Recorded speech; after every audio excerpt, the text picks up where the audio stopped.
এই যে বিদেশ ফিরে রয়েছি না ভাই, একটা সত্যি কথা কই, একদম বংলা ধরে ফিরে রয়েছি ভাই, একদম খাস বংলা ধরে ফিরে রয়েছি। মানে আমি সুখে আছি না দুঃখে আছি না কষ্টে আছি কেউ কইতে পারতো না ভাই। মানে জীবনটা আমি কাটা দিতেছি একদম বংলা ধরে ভাই। জীবনে অভিযোগ করতে চাইতেছি না ভাই, কিন্তু সময়টা এমন হয়ে গেছে যে মানে আমি অভিযোগটা করতে চাইতেছি না, আমার ভিতর থেকে অভিযোগটা আইসা পড়তেছে। মানে এটা কোনো জীবন ভাই? এটা কোনো জীবন হইলো? সকাল 6টা বাজে ডিউটিতে যাও, রাত 11টা বাজে ডিউটিতে গাইও, সকাল 6টা বাজে ডিউটিতে যাও, রাত 11টা বাজে রোমাই। মানে এই চলতেছে জীবনে, আর কিচ্ছু নাই, এর বাইরে আর কিচ্ছু নাই ভাই। বিশ্বাস করেন, সপ্তাহে কোনো বন্ধ নাই, মাসে কোনো বন্ধ নাই, বছরে কোনো বন্ধ নাই, ঈদের দিনটা পর্যন্ত ভাই ডিউটি। এটা কোনো জীবন ভাই? এটাতে কোনো জীবন কয়?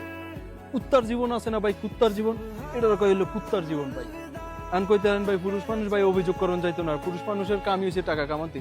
ঠিক আছে ভাই, টাকা কামাইতে আইছি বুঝছেন ভাই, টাকাটি কো আমার টিয়াটি কো ভাই। যা 3টা বছর প্রায় হয়ে যাইতেছে বিদেশ আইছি, 2 বছর 3 বছর আগে যখন বিদেশ আইছিলাম ভাই,